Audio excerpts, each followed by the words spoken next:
What is happening out there, rotoscouts baseball fans? 11:33 on a Saturday morning, and could be Travis is rolling up a fat joint while he taps into the slate. And so is VOE. And maybe so was I before the show. Who knows? Who knows what might be going on over here? Matthew Patterson just got back from his son's football game. Donald Driver was a coach of the other team, one of his favorite Packers of all time. Chilled with him for a minute, which was super cool. That's awesome. Sounds like a fun Saturday morning. Did you guys win? Did you beat them? Hopefully you at least beat them as well. Seemed like he was a good coach. Was he the head coach or was he like a receivers coach? Like, what is he, what's his gig? Was his kid on the team? I have so many questions about Donald Driver all of a sudden. I also have a lot of cat hair on my shoulder. I always carry the cat over my shoulder into the other room to lock him up. And usually I run the little lint brush. But I forgot. Matthew Patterson's son's team got smashed, lost by 14. That's unfortunate. What position does your son play? Could be Travis says that's cool that you got to meet him. Loved them back in the day. Couple of people here hanging out for an early morning baseball show. He's an assistant. His son was on the team. That makes sense. Makes sense that the son was on the team, I mean. That's very cool that you got to hang out. So I'm going to pop it over to the card view, get my ugly mug off the screen. I've been sniffling my way through the morning so far. Got everything updated. Early morning update went up with all the home run picks, the stack rankings, so on and so forth. All the football projections were updated yesterday. Going to run another update as soon as this show's over to catch everything that came down overnight, catch any of the news that broke this morning. And then we'll do some research through the day, and we'll have our football show later on today at like 6-ish, 6:30, somewhere in there. We're going to kind of scramble through this baseball slate. I'm just playing one lineup. I've got to get it built after the show, though. So I'm going to try to knock this out like in an hour or so. Only 4 games. Should be able to manage that. Not all that many changes. So I think we'll be able to get through it. First one up. Rangers and the Orioles. This one's a little bit of a question mark on the Texas side in terms of the pitching. They went with Andrew Heaney. They have a fully rested Dane Dunning, who is probably going to pitch out of the bullpen, it seems like, in this spot. They're going Heaney into Montgomery the first 2 games. And the Orioles were pretty effective against lefties through this season, so it's an interesting decision they made to set up the rotation. Heaney, the last time out, went 4 1/3 against Seattle in a pretty crucial game on the 30th. Only struck out 2, gave up 5 hits, but pitched a fairly clean game. Good, we got the relatively good version of Heaney. We didn't get the big strikeout guy. I bring that up because all through September, he was pitching limited outings. Maxed out in September, 4 2/3 on September 4th. Came back on the 10th, went 3 2/3. 15th was 2 innings. A third of an inning, 2 1/3, inning and a third, an inning, and then the 4 1/3. So I think we're getting at most a 5-inning performance from Heaney here. He could go out and have a good game in 5 innings. That's a 5-inning projection on him. So it's not out of the question that he provides a little... Dude, enough. It's not out of the question that he provides a little bit of value here. $5,800, not a bad price for that setup. $7,500 on FanDuel. I think he's a lot less playable because you have absolutely no shot at a quality start, I don't think. I'd be very surprised if he got 6 here. I'd be very surprised if he made it through the lineup through 6 innings cleanly. So I think we're dealing with probably a DK option. Limits it to a 7-man pitcher slate, maybe on the FanDuel slate. We might get a couple innings of Dane Dunning. I could also see them going, 4, and then handing off to Dunning. I could see them going as few as 3 and handing off. So I don't think it's completely safe riding with the Heaney idea. And he's never completely safe anyway. He walks too many. He gives up too much power. 3.59% home run rate this year, 10.2% barrels. a 4.15 ERA with a 4.58 xFIP, only a 23.6% strikeout rate. It's an effective strikeout rate, but it's not like a super premium one. 35.5 last year was a hell of a lot better over 72 2/3. 26.9 2 years ago was, definitely better in the right direction. 23.6 is a little difficult to swallow with the flaws that he also brings to the mound. So I would consider him kind of like an SP2 dart on DK. And I don't know that I go to him on the FanDuel slate. Crosstown, they had him, when I looked at it this morning, they had him only for 50 pitches. I'm a little bit more optimistic that he's more in like the 70-75 range. But it's not a great spot. On the other side, Kyle Bradish for the Orioles. 7,500, great price on DK. Tough matchup against the Rangers, but he's a talented pitcher, and that is pretty cheap. 95 on the FanDuel slate, appropriate. Doesn't project out like crazy because of the opponent, but I think he's got ceiling beyond this, where I think Heaney's capped it, this general area around here. 168 2/3 in 30 starts. Didn't work crazy deep into ball games, but has enough leash to pitch 6, find the quality start if he's going well. 6.6% walks, a 25% strikeout rate, 2.83 ERA with a 3.52 xFIP, a 104 WHIP. Limits opportunities, limits run scoring, finds his strikeouts. Allowed a little bit in terms of exit velocity and hard hits, but it was on a 6.6 degree average launch, a 6.9% barrel rate. So we really don't care that much about it. Pretty good option, I think. I think he's at worst playable to potentially kind of good. We typically start off by looking at the pitching board. And if we do it that way, was not sorted. If we do it that way, we're talking about a guy who lands here and matches up against his opponent fairly well. But like I said, I think there's a ceiling beyond this. I don't think that's true here. Bailey Ober has just as difficult, if not a worse matchup, going up against Houston. Verlander, great matchup for strikeouts, but he's been kind of up and down through the course of the season. These guys are different animals up at the top. I definitely think Bradish is a better option than Ranger Suarez going up against the Braves. Merrill Kelly is a tough ask against the Dodgers too, so it's not a great, hey, there's 8 guys and you can use all of them and it's crazy deep at pitcher and your selection doesn't matter. I think today it's, with the Braves and the Dodgers joining the list of teams here, it's definitely a little bit of a game changer in terms of that. Nathan, what's going on, buddy? Just getting into some baseball for the morning. Struggling my way through some sniffling again this morning. I might have to pop myself off the video and mute it. I've also got the dog over here annoying me. So we're in just typical form. So it's a little bit more limited of a pitching slate than we've worked with in the last couple of, or the first 2 playoff slates where we had basically, 7 guys one day, 8 guys the next day. I think it's a little bit more limited. I think Kyle Bradish is one of the yes guys. Andrew Heaney, outside of some darts on DK, leaning a little bit more no. Definitely want to get invested in some Orioles stacks. Heart of the lineup here, all 3 of those guys over the magic number for home runs. Anthony Santander, 11.3. Ryan Mountcastle, 10.14. And Gunnar at 10.13. Santander and Gunnar both hit more home runs against right-handed pitchers than they do against lefties. But I love the power upside for both of those hitters. I love the idea that they'll get into the bullpen after they chase Heaney.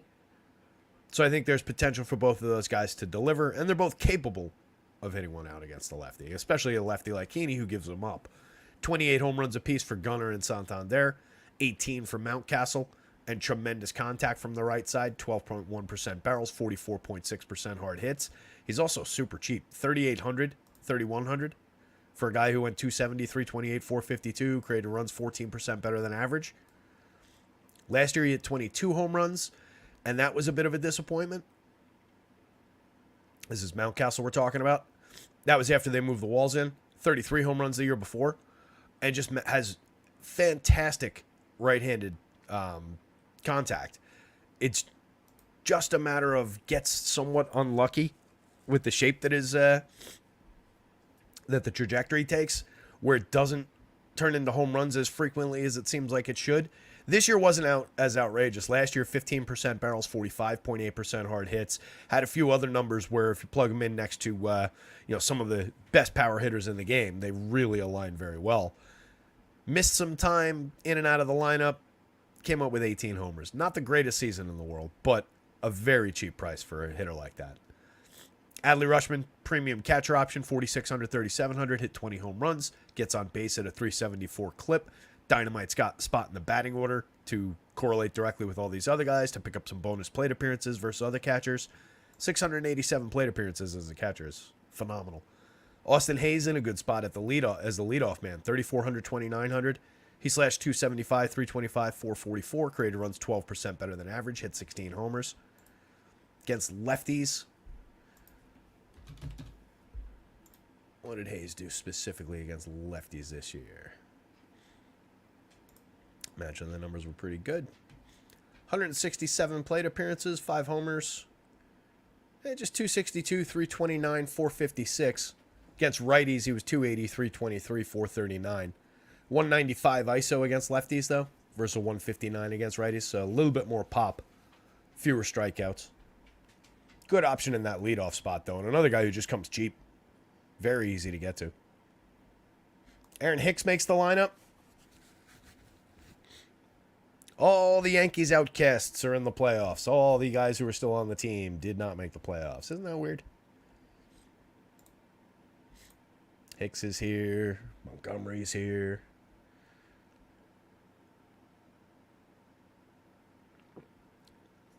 Gallo's team is here, but I think he's hurt. Going down the lineup, you get Hicks, 28, 26, perfectly serviceable. 253, 353, 383. Gets on base, sees a ton of pitches, can put bat on ball. I like him better for a correlated scoring option. He's not my big RBI guy, but if you stick him in and say, like, I'm going with, so Mountcastle, Hicks, Westberg, Mullins kind of a configuration, I say, okay, that makes some sense because you have Hicks there to correlate and, get on base ahead of Westberg and Mullins, so I can get behind that kind of an idea. I don't really see him as the end piece to drive in a stack of like Rutschman, Santander, Mountcastle, etc. Jordan Westberg, 29-26, multi-position in the infield, 263, 11, 404, 97 WRC plus for the season in his 228 plate appearances. Not ideal, but he held up fairly well, 44.5% hard hits. Should get better. A kid that they expect to be a good player. Cedric Mullins is a good player. 15 home runs, 19 steals, 99 WRC plus. Upside well beyond that in a full season. Ramon Urias, 2,500 on both sites. Triple position eligible makes him more fun to work with on FanDuel. More valuable on the FanDuel slate. 396 plate appearances this year. He hit 4 home runs. Last year, 16 home runs and 445. The year before, 7 in 296. A little bit of sneaky power from the bottom of the batting order. On the Rangers side, we get Evan Carter hitting 5th, working his way up the lineup. I know there are calls for him to replace Robbie Grossman, who's hitting 3rd again. That would make a lot of sense to me, whoever brought that up in chat. Josh Young down lineup again. Jonah Heim, no Mitch Garver. So, the obvious 2 guys in the infield, Semien and Seager. 2 big-ticket items on this slate, but well worth it. 29 home runs for Semien, 14 steals, a 124 WRC+. plus. 33 home runs for Seager, a 169 WRC+. plus. Just a couple of monsters in the infield. Adolis Garcia, only 4,400, 3,800. 4,400 for Adolis Garcia is cheap. 39 home runs this year. A 263 ISO, a 124 WRC+. plus. 16.1% barrel rate with 49.7% hard hits, and he only costs 4,400. Are you kidding? Sign me up for some Adolis Garcia. Evan Carter, 42, 10.3% barrels, 46.2% hard hits was in his 75 plate appearances. Hit 5 home runs, stole 3 bases. As they keep talking about on these broadcasts, seems like he's in a full count basically every at bat.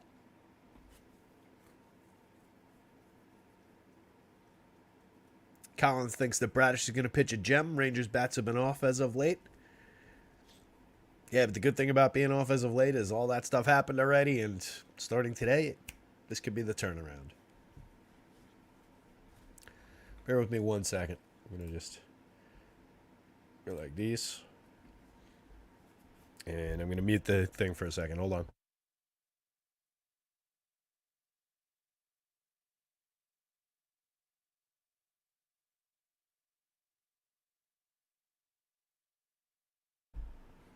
Got to get a little like lobby elevator hold music type thing for those moments. Do, do, do, do, do. It's a reverse. All right, I got you, Colin. Gotcha. I can't say it, otherwise it won't come true. Vic David, what's going on, bud? Glad you're here. Hit the like button for the early morning show. Early morning. It's about to be noon, and I'm like, oh. So I think we can play the Rangers from basically top to bottom. Jonah Heim, pretty valuable catcher bat, 3,300, 2,800, 18 home runs, 103 WRC plus. Nathaniel Lowe, who you guys know I like, 3,900, 2,900. Dropped in the lineup, but, I mean, 724 plate appearances of a guy who hit 262, 360, 414, created runs 14% better than average, hit 17 home runs. It's a good enough player for 3,900, 2,900. That is at first base. Josh Young, 41-32, also cheap. 11.9% barrels, 47.1% hard hits, 23 home runs. The strikeouts, 29.3%, spiked back up a little bit in the later part of the season. Didn't really find his stride after coming back from injury. But if everybody gets off of him for that kind of a reason, I'm happy to go to that play because everybody gets off of him and because he's so cheap from those minor struggles. He's a talented kid. 14 homers, 14 steals for Leody Taveras. Dropped back to the bottom of the lineup. 98 WRC plus. Dipped at the end of the year, but we were riding that as a sneaky little 9-hitter for basically the entire season. I see no reason, just because he dipped a little bit over the course of September, to really bail out on that play now. If you need a $3,200 outfielder, $2,900 on FanDuel, easy option to go to at the bottom of the lineup. Just know, as usual, if you go to the 9-hitter, you're probably sacrificing at least one plate appearance, if not two. Well, I guess two doesn't. I guess that doesn't work. You're sacrificing a plate appearance. So, ranking this one's tough. Let's see what does the board say? Board says Texas. Baltimore third by home run upside. 7th out of 8 by projection, though. 6th by value. I disagree with the model a little bit in what I guess want to see happen, but it makes sense. Some of these other teams, just man for man. But I like this Orioles lineup. I can get into it. On an 8-team board, basically everybody's in play. Ranking 7th out of 8 teams doesn't really mean that much, especially when they're 8 teams that are as good as these 8 teams facing, good pitching at least. But for the sake of argument, we'll go Texas, Orioles, Kyle Radish. Heaney just value darts on DK, I think. Unless in the next hour it comes out Andrew Heaney going to pitch fully unleashed, I expect we're getting 4 or 5 innings. Upside to 5. I think 5 and the win bonuses in play on DK. Considering that he came out and pitched a third of an inning at the end of the, he went 4 1/3 in that start against the Mariners last week. I have to think they would let him at least try and get through 5. If it comes up against the top of the lineup, maybe not. That would be the concern. But at that point, he's faced so many hitters, he's probably not doing all that well anyway, that it wouldn't really matter. So let's keep on rolling here. Any lineups in here? No lineups in yet. Bailey Ober, Justin Verlander. Verlander projecting out quite a bit better. A lot of upside pitching against the Twins in terms of their free-swinging nature. 26.9% strikeout rate for this projected version of the lineup. Plenty of strikeouts on board for Verlander. Overall this season, 27 starts, 162 and a third, 21.5% strikeouts, 3.22 ERA, 4.57 xFIP. Very non-Justin Verlander kind of numbers. Down from 27.8% strikeouts and a 3.23 xFIP last year. This was the monster comeback season after the TJ that caused him to miss all of this year. This season has been a little bit more shaky, a little bit more up and down. He's had his great spots, and he hasn't been tragically bad for the most part. Earned runs, the ugliest outing. He had three 6-run games this year. 3 6-run games and 1 5-run game. And that's it. Everything else was a couple of 4s. Mostly 1s and 0s and 3s. And pretty. Overall, the results came out fairly good. That's how you end up with a 3.22 ERA. But the 4.57 xFIP is definitely concerning. The dip in strikeouts is definitely concerning. Now we're talking about a guy at the end of the career, at the end of the season. Does he just give it his all? And maybe there's a little bit left in the tank that he wasn't using in some of those spots. And we see vintage Justin Verlander for a playoff series or two. I can get behind that idea. It wouldn't totally surprise me. Either way, I mean, he did just have an 8 strikeout game 2 starts ago. Went 8, struck out 8 against Seattle, and that Seattle team is pretty comparable to this Twins team in terms of lots of strikeouts, fair amount of home run power. Struck out 5 in 5 innings against Arizona. Arizona's fairly low strikeout. That was a 2-hitter for 5 innings. 6 innings against Baltimore on the 18th, struck out 5, went 7 in 2 starts before that, struck out 7 and 6. Pitching basically pretty good form since rejoining Houston. Had 1 clunker basically with Houston. It was a 6-run game against the Yankees. 6-run game against the Yanks and a 5-run game against the Athletics. That was a bad one too. That was that 7 strikeout start. But a couple recent gems. A lot of reason to believe.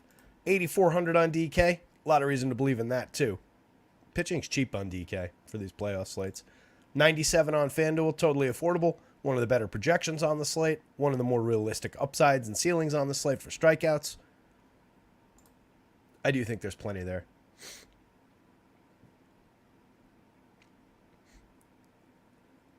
Who are we talking about, Jeff? Verlander? I would imagine that's... I can tell you. 6.7. So I got him going. That's a good line, is what that means.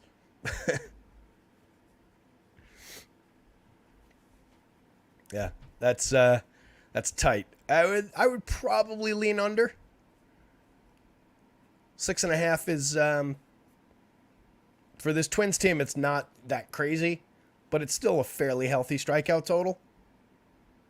And again, I mean, this is on your side.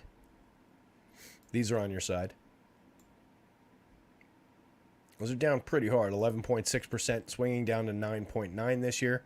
27.8 down to 21.5. A lot of support for the under there. He got there. 2, 3, 4, 5.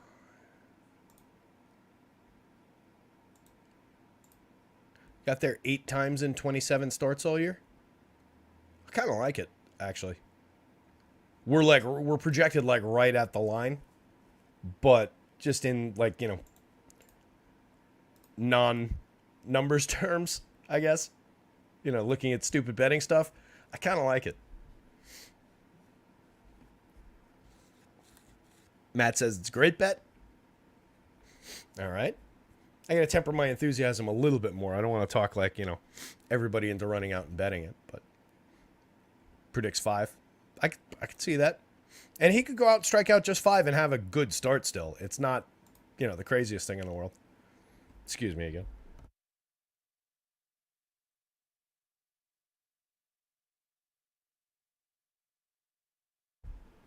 Mixed it with some soccer props that already hit this morning. 5x on Prize Picks. Nice, dude. That'll do. Which soccer league? I'd love to get into soccer. I really like soccer. It's a fun sport. I appreciate the strategy. I appreciate the tense, low-scoring fun of it all. Just never been able to land on a team. Every time I think I like that team, it's like, well, owned by some Russian oligarch or something like that. Or like, didn't you know all their fans are assholes? And it's like, oh, shit, really? EPL? Yeah, that's the biggie, obviously. Who's your team? I kind of want to pick like a downboard team. Kind of like, not Wrexham, but kind of like that idea. Like pick a team that's trying to gain promotion, that's like 2-3 leagues down, so that you got something to root for a while, and you can pretend like it's not pretend, but like you can get into the suffering of it.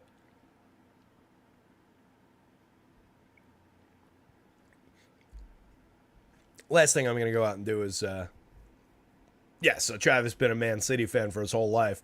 That's what I was going to say. Is the last thing I'm going to do is just jump on a bandwagon of I'll root for Chelsea, I'll root for Manchester City, I'll root for come on. Gotta pick a fun one. Plus, I'm a Yankees fan. I mean, how many big like front-running teams can I root for? Stephen Leibowitz says, "Wait, I'm a Russian oligarch. What did I do?" It's okay to know. It's okay to know one, buddy. You're my Russian oligarch. That's it. I can't, I know guys like you, Russian oligarchs like you have, loyalty is a big thing. So, like, I wouldn't want to stab you in the back and have you think that I was associated with another Russian oligarch by rooting for his soccer team and then have you send your goons after me. That's what I was worried about. Dad was a big soccer fan. Jamaicans love them some soccer. Right on. Very cool. Matthew Patterson has a funny feeling the Twins win this series. I can see them getting there. I happen to think the Astros are probably going to the World Series. But I could see any of these teams from the American League. I really could. And I think the Twins are sneaky good enough. On their side, 8,000, 9,000 for Bailey Ober projects out fairly well for the money. 25.3% strikeout rate, just a 5% walk rate, 3.43 ERA with a 4.20 xFIP, only a 1.07 WHIP.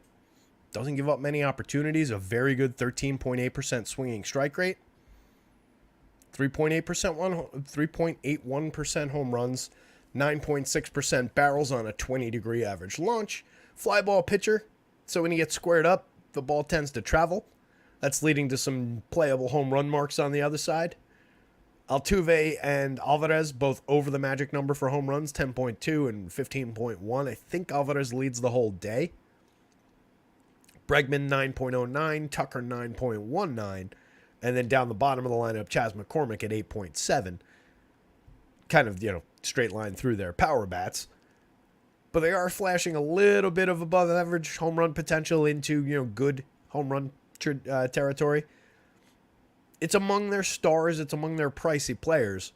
But I think they're probably worth getting to. Ober, as much as I like him, as talented as I think he is, overall, one of the more gettable pitchers on this slate. One of the more gettable pitchers for power upside. Just the ability to string some runs together against him. And a very low strikeout, very, very talented Astros team on the other side here. They're going to base at outrageous clips. None of them strike out. Like it's unfair that the run of Altuve, Bregman, Alvarez, and Tucker have an average strikeout rate of 15.4% between the four of them. The high man is 18.5 for Alvarez. He also walks 13.9% of the time. Michael Brantley walks 3.5% of the time and strikes out 3.5% of the time because everything is in play when Michael Brantley comes up to the plate.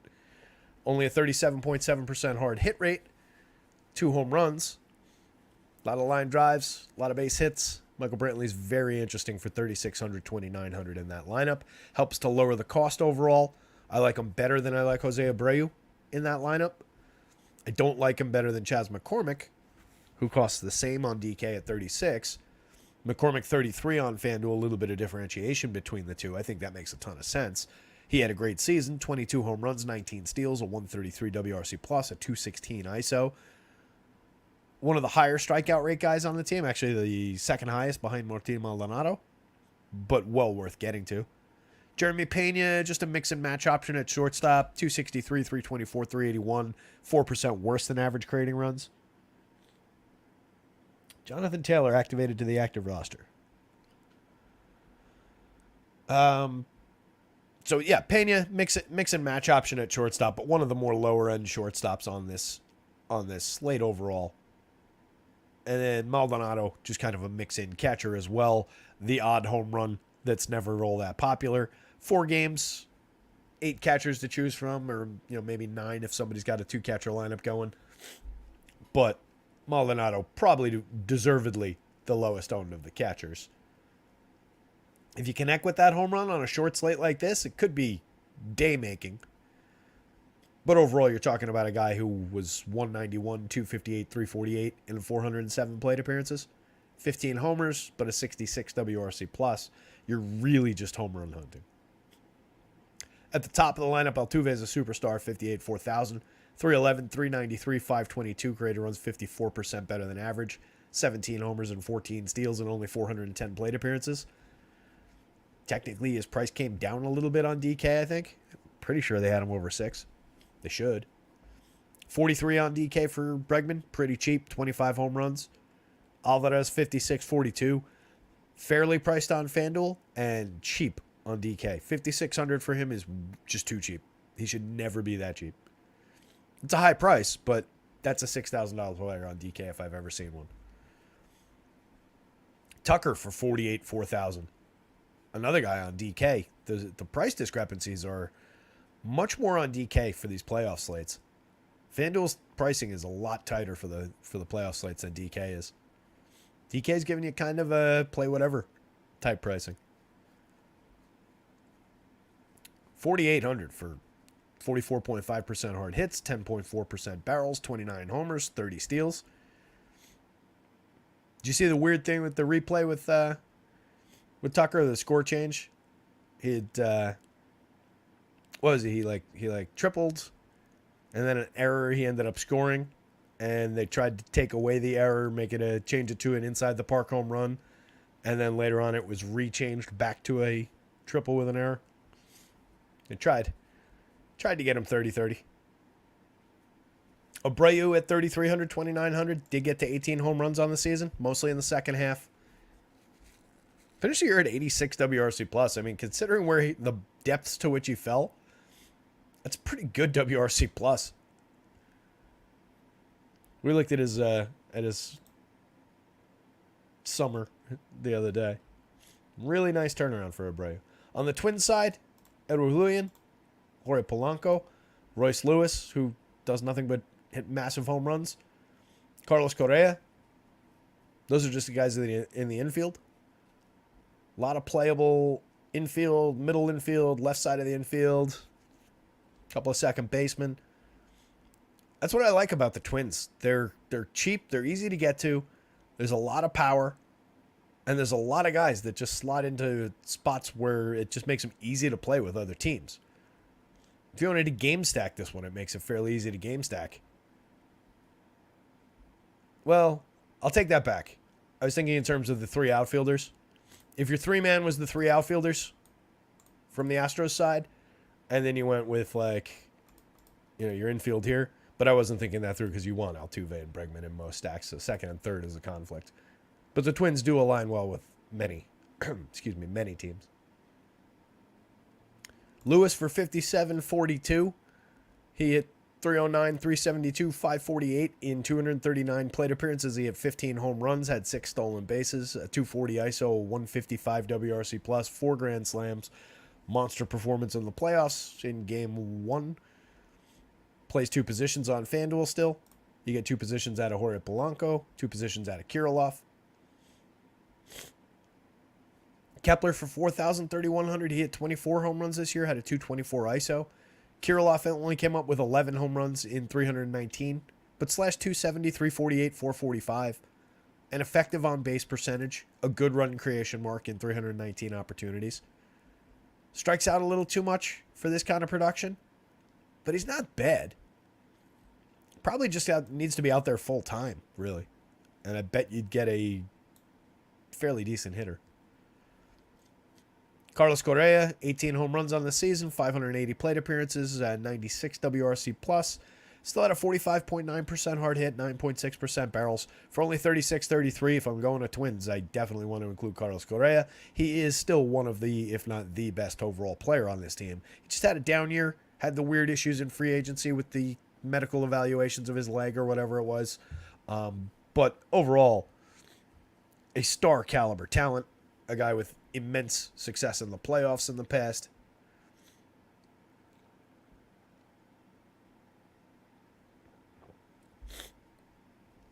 Mr. Grapefruit says, I like the idea of Bailey Ober having a nice outing today. Oh, I forgot. I just remembered I could do this again. He's had 29 plus points in the past 2 outings. So he's definitely hot right now. I just like Bailey Ober and think he's a good pitcher. Yeah, we can debate the existence of hot at some other point. Like, you can pick out any stretch and make it into anything that you want. But, yeah, 6 2/3 at Colorado. 9 strikeouts, only gave up 1 earned run on a homer. It's a great start at Coors Field. 5 innings the game before that. That was against Oakland. Struck out 8. No hits. So we are talking about 2 of the very worst teams in baseball when we look at that. So is he hot, or did he just have 2 good games against 2 of the very worst teams in baseball? Going back to 2 starts before that, at Cincinnati, struck out 3 against a pretty weak free-swinging Reds team. Gave up 2 earned runs, a home run. Gave up 2 earned runs in 5 to Chicago, another really bad team. Struck out 6 in that one. That one's a fairly effective game. Give up 5 to Texas at the end of August in a 4-inning start. Went 4 innings, 5 innings, 5 innings, 5 innings, and then 6 2/3 in that Coors Field start. He was actually pitching through September, was pitching shorter outings, but then they unleashed him again in that Coors Field one, so that makes me feel good. I think they were just reining him in a little bit so that they would have him fresh for the playoffs, because he was typically going 6 through the earlier part of the season. Yeah, I just like Ober, so I do think that he could absolutely have a good start here, Mr. Grapefruit. But just watch hot as a concept.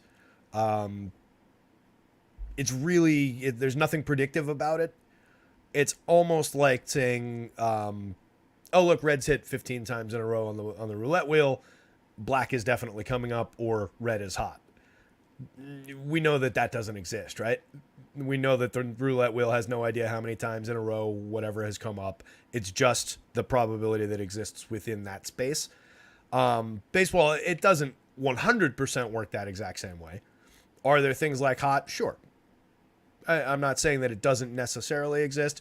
Very difficult to quantify and very difficult to nail down on something like that, and to differentiate it from just had 2 very good matchups in those 2 most recent games. That's where we get really, really sticky. So you're not wrong, but just careful on the hot thing is the note I wanted to make there for you. So, and by the way, you're getting him at a very good price, $8,000, $9,000. It's just a really tough matchup. The Astros do not strike out that much. That's going to be your problem. I could see 6 good innings, 2 runs, only 3 or 4 strikeouts. That becomes a little bit of a problematic start. If you get the 5-6 strikeout game over 6 innings, I think you're probably in business at those prices. More of an SP2 on DK than he is a premium option on the FanDuel board. If I was building 150, I would have some Ober, though. If building 150 on DraftKings, 1 pitcher and 1 stack, you would be overweight too, says Travis.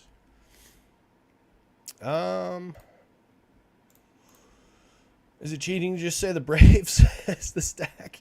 I think they're going to be stupid popular, but they also just rank out at the top of the board. I think the Diamondbacks could be a little bit frisky. They also rank first by point per dollar on both sites. They land in the middle of the board as the 4th overall team. We'll talk about them in a minute. I don't love tackling Clayton Kershaw in the playoffs by any means, but just given where they rank out for value, given the right-handed bats on that team, there's a little bit of thought there maybe. The other teams seem more obvious to me. The Braves, Dodgers, Rangers, and Astros seem like the obvious premium teams, whereas the Twins, Orioles, and Phillies like the favored teams versus the underdogs, right? But really, on a slate like this, I really don't have issues going to any one of these teams. I think you could easily say I want to target the weaker pitchers, which to me would be taking some Orioles against Andrew Heaney. Probably, again, Braves against Ranger Suarez or Dodgers against Merrill Kelly, who apparently Merrill Kelly has never beaten the Dodgers. He's something like 0-11 against the Dodgers in 15 career starts. I just saw that on Baseball Tonight's broadcast before I fired up the show. Yeah, one pitcher, one stack. So let's reserve until we get through that Arizona game. I want to talk that through a little bit more before I commit to that one. But I think they're maybe interesting in a lower owned, decent value kind of a sense. And then pitcher, I mean, you could do the same thing and just say, like, can I have Strider at 11,000? Assuming I can't have Strider, and then taking Kershaw off the board if we're going to the Diamondbacks. I mean, we do have Ober sitting there in the dead middle, but I think if we're talking about DK, I don't think I'd be able to resist paying $400 more and just going to Verlander with all the strikeout upside on the other side. It's probably going to be very popular at that price on that slate, but that's probably my lock-in pitcher. I don't know if it's an overweight thing. I was thinking of it more in terms of, I forgot you had asked 150, where would I be overweight? I was thinking in terms of one lineup. So then, yeah, all right. So then probably I could say that I could get overweight to Ober. It would be more like I'd be overweight probably to Ober, Heaney, and Kyle Bradish. And I would probably let some shares of Spencer Strider slip rather than picking one if I was building 150. But if I had to pick one, it would probably just be Ober, just given the projection. Not that I like his matchup that much, but I think that's the way I would go.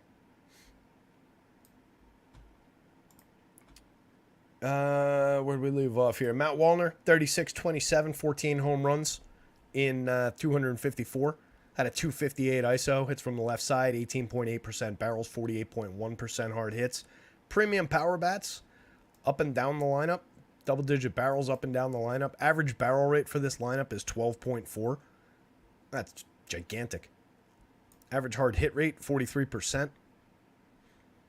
It's just weird numbers because a lot of these guys did not make it to even 500 plate appearances. A bunch of them didn't even make it to 400. Still have mid-teens home run output from most of these guys. Average home run total, we did this the other day, but average home run total for this version of the lineup is 16 in an average of just 373 plate appearances. That's pretty good. And you don't have a guy really pushing that average up. It's not like there's one guy, it's not like you have Matt Olson in here with 52 to, really skyrocket that average. Everybody contributes.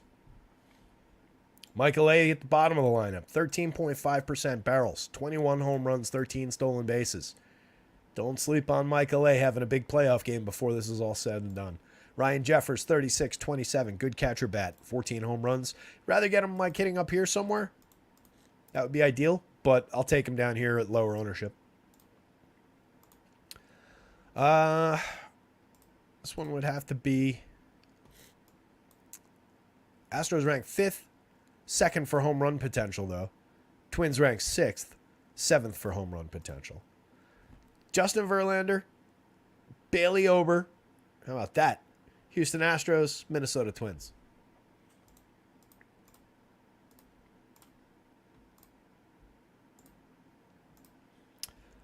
Ranger Suarez.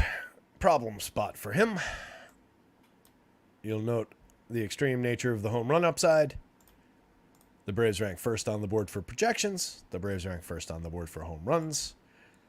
They're on the slate, so you can basically know where you're going to find them. At the top of the board. They are ridiculous. Probably the best offense in baseball history. They tied for the most home runs. They tied that Twins team from a few years ago for the most home runs. They tied the Murderers Row Yankees with a collective 125 WRC plus for the season. that had been the record since at least 1900. There's a good piece up on, I want to say, The Ringer, where I got those two numbers from. But, yeah, they're really, really good.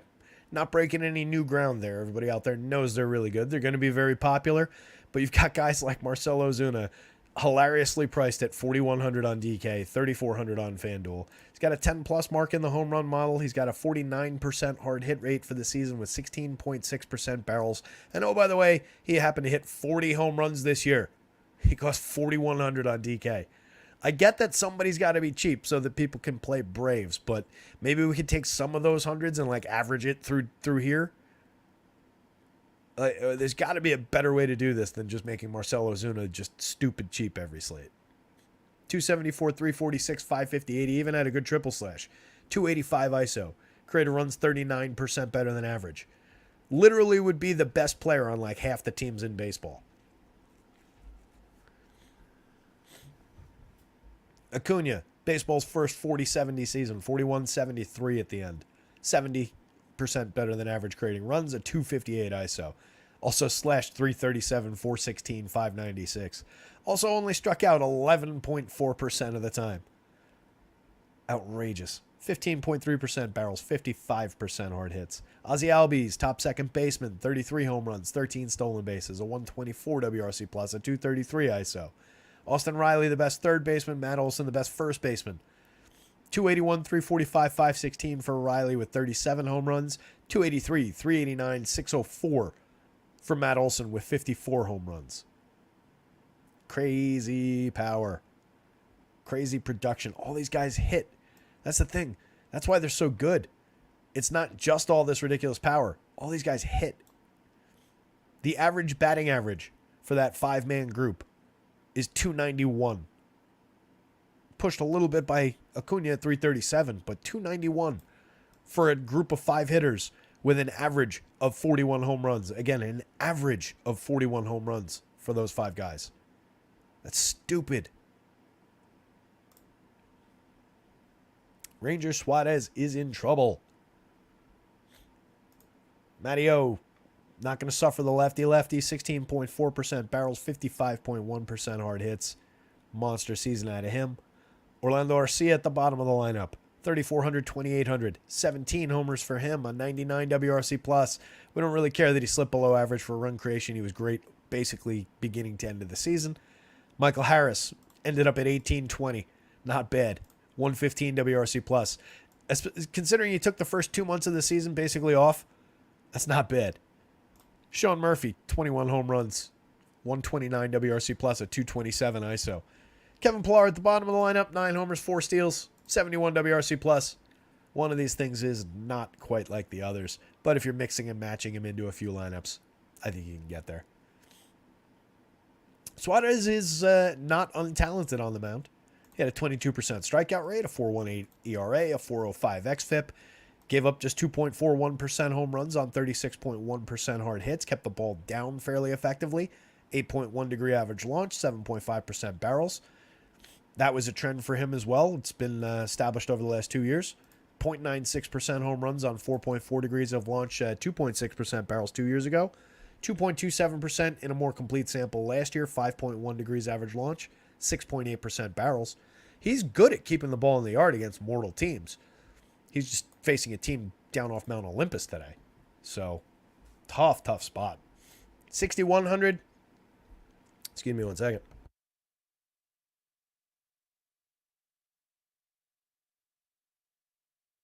Thought I was going to sneeze, went away.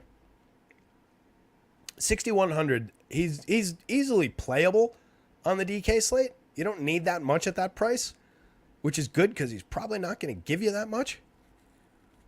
82 on FanDuel is a little tough. Jake Swales seems to be on the Braves side. Albies is going to crush today, mashes left-handed pitching. Absolute ridiculous numbers for these Braves. Michael Harris is one of his favorite players in the league, just a really good baseball player. I agree with that across the board. Very talented kid. Matthew Patterson's taking the over in the Braves game. Yeah, the Braves, for all the talk of playoff baseball, this is how good they are. 5+ run total in a playoff game. against the division rival. That's a good baseball team. Ridiculous. 8.5 run total. I like the over there.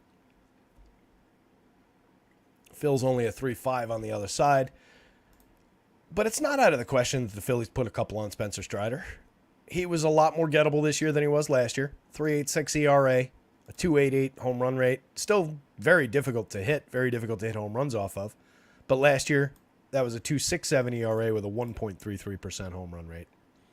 He squared up a little bit more frequently this year. Again, we're talking about minimal differences, but with a pitcher like him, this is all we've got to work with.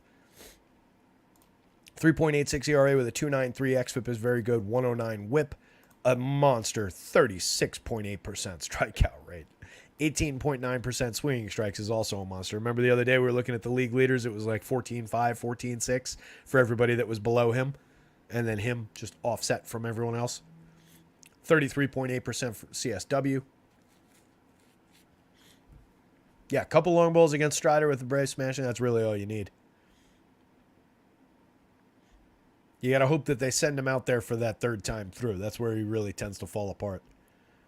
Most of his issues this year, most of the runs that he gave up, most of the homers that he gave up, and I'm saying this somewhat anecdotally, so if I'm off by a little bit, don't kill me, but it certainly seemed like, let's put it that way, most of the damage he yielded this season was on that third time through the batting order. Late in games, going back out there for an extra inning when he didn't really need to. Dinging but not destroying fantasy performances. Overall, a dominant season. I mean, you can't argue with a 36.8% strikeout rate. He's absolutely fantastic. Biggest projection on the slate. Biggest price tag on the slate. Not the greatest matchup. I like the Phillies lineup quite a bit. We've talked about them a bunch of times. They're definitely held in check. You can tell everything you need to know about the Phillies' home run chances against Strider by Kyle Schwarber's number. Even when they've faced good pitchers at limiting home run power, Kyle Schwarber's tended to stay up around, maybe it's 8, maybe it's 9, maybe it's still over 10, but he tends to maintain his power upside. It's really only against Strider, Fromber, a couple other guys where it really, really dips hard. Everybody else in the lineup dips like normal humans. Trey Turner down to 2.1, Bryce Harper 2.2, Alec Boehm at 2.1. A couple sneaky guys down here maybe. But overall, I do think they could get to him. They've got on-base skills. They've got plenty of power up and down the lineup. And they've just been kind of rolling. They've been a good team. Schwarbs has 47 home runs, a 277 ISO. Creator runs 19% better than average this year. Monster contact numbers. Trey Turner, dynamite end to his season, 26 homers, 30 steals, 108 WRC+. Everybody in Philly's favorite player despite his struggles this year. Harper, 15.2% barrels, 46.8% hard hits, 293, 401, 499, a 142 WRC+, 21 homers, 11 steals. Terrific season from him. Alec Boehm for 39, 33, cheap. Easy to get to. 20 home runs, 274, 327, 437. Creator runs 5% better than average. Stott at 41-35. Dynamite second base option. 15 homers, 31 steals. JT Realmuto, 20 homers, 16 steals. The bottom of this lineup is really good. Nick Castellanos, 29 homers, 11 steals. 109 WRC+. 200 ISO from Realmuto, 204 ISO from Castellanos. Brandon Marsh, who we've talked about a bunch. 12 homers, 10 steals in 472 plate appearances.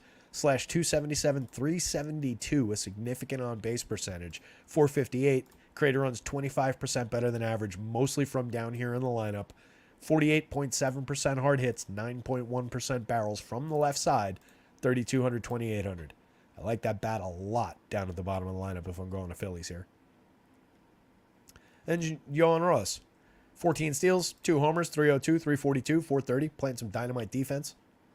Not a bad option to mix and match his way into lineups. Alan asks, in a DK single entry, is Strider a must?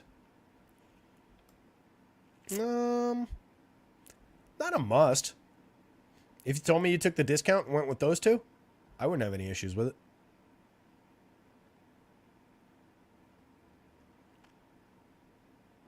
It's not like there's a lot of daylight between these projections. Especially in a playoff game, if it's close, I could see it going either way, but I can see them saying, all right, I think we've proven that Spence does get dinged in that third time through. He's put up a monster 5 innings, 5 and change, whatever it is. Let's not make him face Kyle Schwarber again. I could see that happening in a playoff game, depending on what the score is.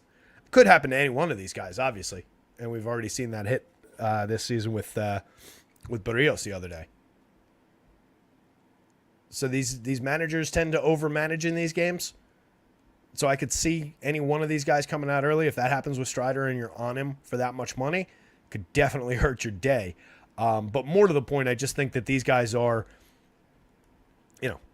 maybe not as good as the kid for strikeouts, but I'm not going to argue with Clayton Kershaw and Justin Verlander in terms of their careers where they've been for strikeouts. They've been him in the past, right? These two guys used to be this guy.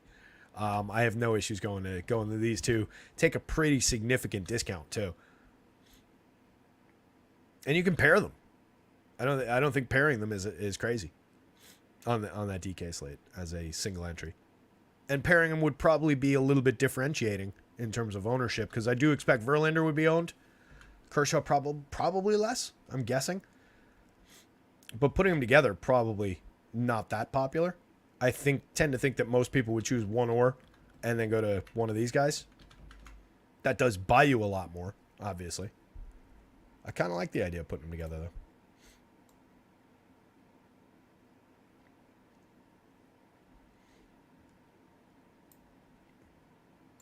So, for me, it's Braves bats above Spencer Strider. I'll go Braves, Strider, Phils. Really, Suarez is really difficult to justify. Tough to get to. Like I said, talented kid. Wouldn't knock me out of my chair if he had a good game. 6 innings, gives up a 2-run homer, strikes out 4 or 5, finds his way to an okay start. It's not completely out of the question by any means. But really, do I want to, one of the last slates of the year, end my season by putting all my chips on Ranger Suarez this square against the Braves? There's probably better spots. Diamondbacks and the Dodgers. So Clay Kershaw, I did talk about the Diamondbacks. I know I was just endorsing the pitcher on the other side because it's a playoff slate, 4 games, and we're taking both sides of a lot of these things. But let's think through this Diamondbacks thing, because they were ranking out well for value. They do have a lot of hitters that we like, a lot of guys that are cheap. They get support for value from very cheap pricing at the bottom of the lineup on both sides, and not incapable guys down there. Gabriel Moreno's had a good season. Lourdes Gurriel's had a good season and a good career. Evan Longoria's had an outrageously good career and can still mash, especially against lefties. Emmanuel Rivera less so. Geraldo Perdomo at least gets on base. So not incapable at the bottom of the stack. And then the top end that we like. Kershaw, 26.2% strikeouts, a 3.57 xFIP, a 2.46 ERA. Gave up a little bit more power, 3.63% home runs this year, up from 2.03 last year, 3.07 the year before. Hard hits were way up, 6 percentage points. Barrels were up by about 5 points. So giving up a little bit more premium contact in his 24 this year than he did in his 22 last year. Low strikeout bunch on the other side, the Diamondbacks.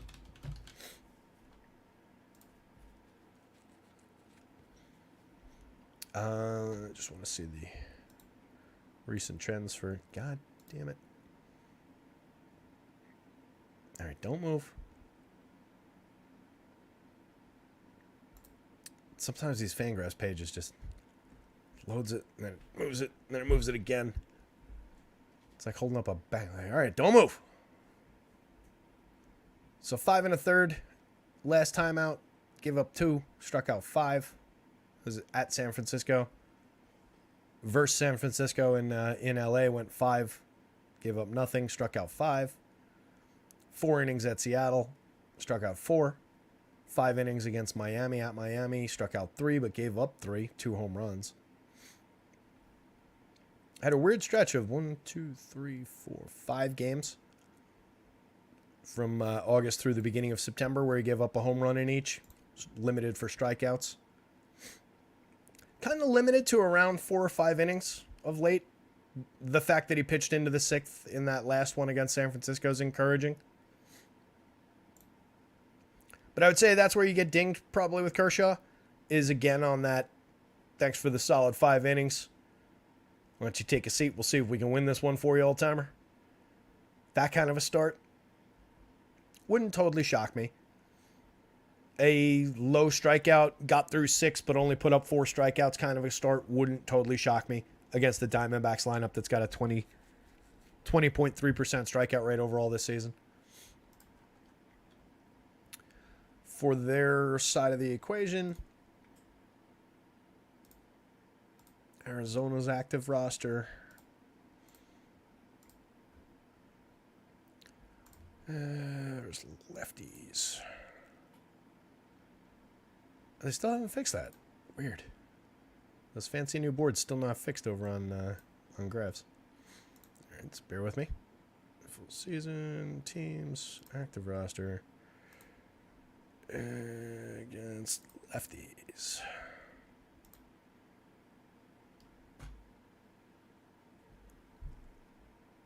Okay, it's not working for this one now either. Well, that's going to be annoying. Well, I was going to give you the numbers against left-handed pitching, but I guess I can't get to them. That's going to be really annoying if they don't get that fixed. All right, anyway, suffice to say, a lot of very good right-handed hitters in this lineup, and I do think that they're playable against Clayton Kershaw. Ketel Marte, 45-36, very good pricing for him. 25 home runs, 8 stolen bases, a 127 WRC+, a 209 ISO. If you're not going Ozzie Albies, Ketel Marte makes a very good swap in at second base. Corbin Carroll, 55-43, 25 homers, 54 stolen bases, 221 ISO, 133 WRC+. Tommy Pham is way too cheap at 37-29. Great asset, hitting third, 16 homers, 22 steals, 110 WRC+. A little bit of power, a little bit of speed, does a little bit of everything. Christian Walker mashes the baseball, doesn't strike out very much. 33 home runs, even sprinkled in 11 stolen bases at first base. When you get first baseman to run a little bit in addition to premium power, guys like Freddie Freeman, it just helps, makes them a little bit better. Christian Walker was too cheap all year. Nothing about that has changed. 4,400 on DK, way too cheap. Moreno for 31, where you need catchers. 41.8% hard hits, 7 home runs, 6 stolen bases in 380 plate appearances. Creator runs 3% better than average, /284, 339, 408.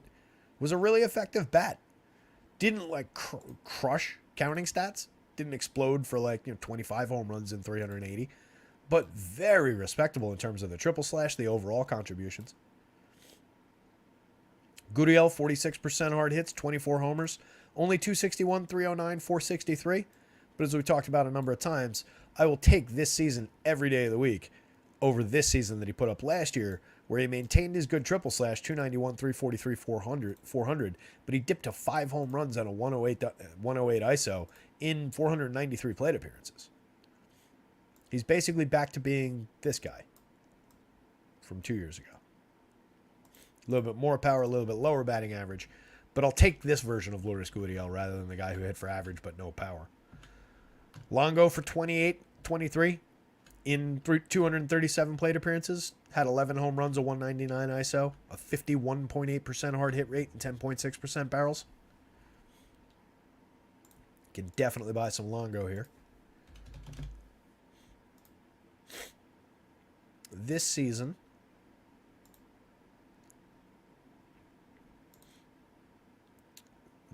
come on. Longo hit 5 of his 11 home runs in 116 plate appearances against lefties. He slashed 231, 302, 433 with a 202 ISO in the split against lefties. 215, 289, 411 with a 196 ISO against righties. So slightly better against lefties. Can still mash against both hands. And then Perdomo at the bottom, 353 on base. Makes a somewhat effective wraparound back to the top. Multi-position on FanDuel at second and shortstop for 24. 3,200 shortstop only on DK. A playable part, but a more interesting option for his flexibility and his pricing and his positioning on FanDuel. Merrill Kelly doesn't project out very well. He had a good season, 25.9% strikeouts, walked too many at 9.6%, 3.29 ERA, 3.84 xFIP, 12% swinging strikes, only a 2.77% home run rate, 7.8% barrels, 11.8 degree average launch. There's nothing bad in here. He's just facing a really, really good Dodgers team. Against another team, he'd probably project out a fair amount better. 7,800, 8,800. It's a good price for that pitcher. It's just this difficult matchup. 7 innings last time out, gave up a run, struck out 5. He struck out exactly 5 in his last 3 starts. 2 earned runs 2 starts ago at the Yankees. Went 5 in that one. 1 earned run in 6 2/3 against the Giants. The start before that. Works fairly deep into games. Lots of 6s and 7 inning starts. Gave us 177 2/3 in 30 starts.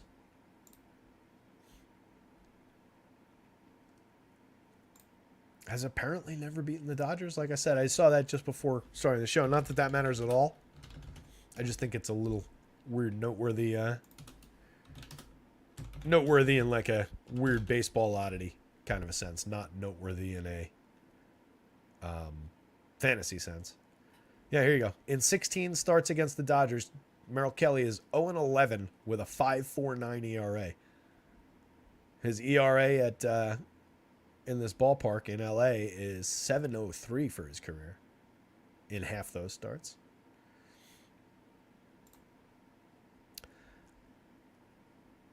Is it the Dodgers laundry that scares him? I don't think so. Is it the Dodgers ballpark that scares him? I don't think so. Their fans? I certainly don't think so. Is it the freeways?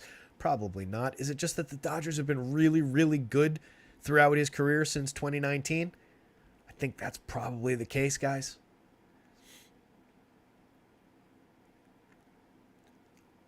Just looking if he's had total disasters in here, or if he's had... He's only pitched 1 game in which he gave up no earned runs, and that was only 3 2/3 on March 31st of this year. But he's only got 1, 2, 3, 4. 4 out of those 16 games, he gave up 4 or more earned runs. One of them was 8. That was a disaster. The most recent one on August 29th of this year was 7. That was a disaster. The other two were 4 and 5, and then everything else is 3 runs or less. So it's not like he goes out there and just turns into like me on the mound when he faces the Los Angeles Dodgers. Just because he's never beaten them before, just because the ERA is a little bit clunky, take that with a bit of a grain of salt. Merrill Kelly is a good pitcher. It is not a good spot. This is a good price. He won't be popular. This is not a good projection. There's a lot of weight on both sides of the seesaw here. I'm trying to find a path to get to him, but it's difficult. One of the least likely pitchers to succeed on the slate, right? Not unplayable given the price and where the popularity will be. But these 2 guys are in different situations than these 6 guys. It just is what it is. I do think you could throw a couple darts. If I was building 150, I'd probably have some. I'd probably have a few Ranger Suarez's as well. Not many. I'm not throwing more than, call it, 15 lineups at the combination. If I was building 150 and I carved out 10% for Merrill Kelly and Ranger Suarez together, I think that'd be okay. Maybe you could push that to like 20 total lineups, so you go like 10 of each or something like that. Fine, whatever, you're nitpicking at that point. But that's about all I would want, I think. The times that comes through to the degree that it's like so awesome a score that it wins the slate, I think are pretty few and far between. You're probably more booking a low odds okay start than you are a slate winning start. Dodger bats, definitely in play. You heard of these 2 guys, Mookie Betts, Freddie Freeman? They're pretty good. 6,200, 6,100 on DK, 44.42 on the FanDuel slate. Followed by Will Smith, Max Muncy, JD Martinez. Pretty awesome trio for power right there. It's a really good Dodgers lineup. Average batting average is 266, but across the top, well, that's not fair. That's 300. Across the top of the lineup, top 5 hitters on the board, 276 with 31 home runs on average. Average run creation mark of 140.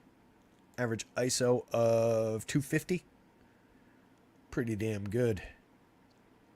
These guys don't strike out at all.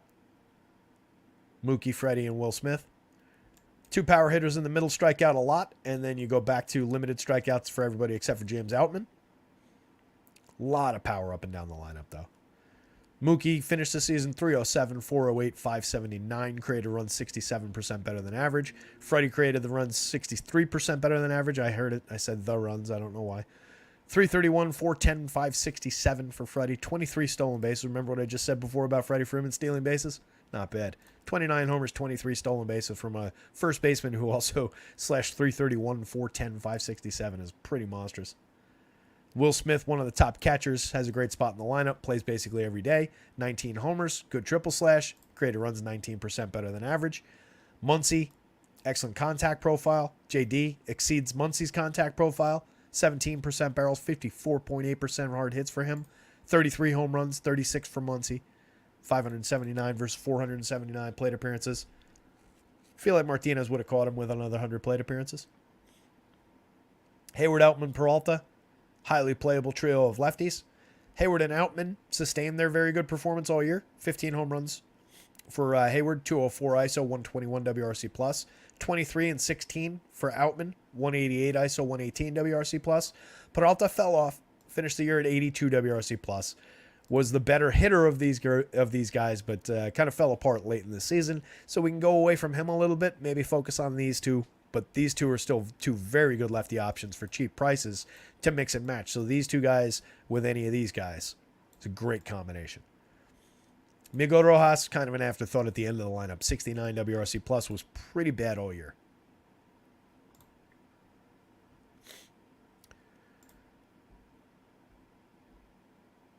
Matt says Mookie is a must. 100% of his lineups. Fading Heaney, Suarez, Kelly. Playing 20. I think that's perfectly reasonable for 20 lineup set. Strider versus Harper is going to be crazy because Harper owns the Braves. It's just going to be fun to watch 2 of the best at what they do facing off, too. That's what I love about the playoffs. That whole series should be a lot of fun. Braves-Phils. Should be a very competitive, very fun series to watch. With that in mind, you guys, I'm going to punch out. I'm going to take my second claret of the day. I think you're only supposed to take 1, but got to clear up before we do a marathon football show later on. Come on back. 6, I'll let you know. 6, 7, somewhere in that territory probably this evening. Got some research and some notes and stuff to take, but gonna have projections updated for football in a little bit. And yeah, other than that, hit the like button, hit the subscribe button. Oh, we didn't do our little end of the show recap here. These 3 guys are excellent. These 3 guys are very good. These 2 guys are facing brutal matchups, but they're talented guys. Everybody's in play. These guys are a lot less in play than the others. These 2 guys would be the next 2 guys that are a little bit less in play. It kind of just directly follows what the projections said today. There's not all that much sneakiness on the mound today. Everything kind of just is what it looks like. The home run board. Jordan at the very top. Yeah. So Alvarez, obvious Braves, obvious Mookie. Santander sneaking in here. Like I said when we were talking about that team, he gets most of his power on the other side of the split. So I was kind of surprised to see that there. But it doesn't totally shock me against Heaney. Versus lefties, 5 of his 28 home runs this year. Slashed 250, 353, 438 with a 188 ISO. It's not that he's bad against lefties. I mean, a 188 ISO is still good. Had a 122 WRC plus. WRC plus was actually higher against lefties. Triple slash is comparable, but the on base actually goes up by 40 points against lefties. So he's a very good hitter. I think you put him in your lineups either way, and he could deliver a good score. I'm just surprised that the power mark is quite as high as it is. Riley, more Dodgers, more Braves. A lot of Braves up here once we start getting to that point. Several Orioles, though. The hell are the Twins?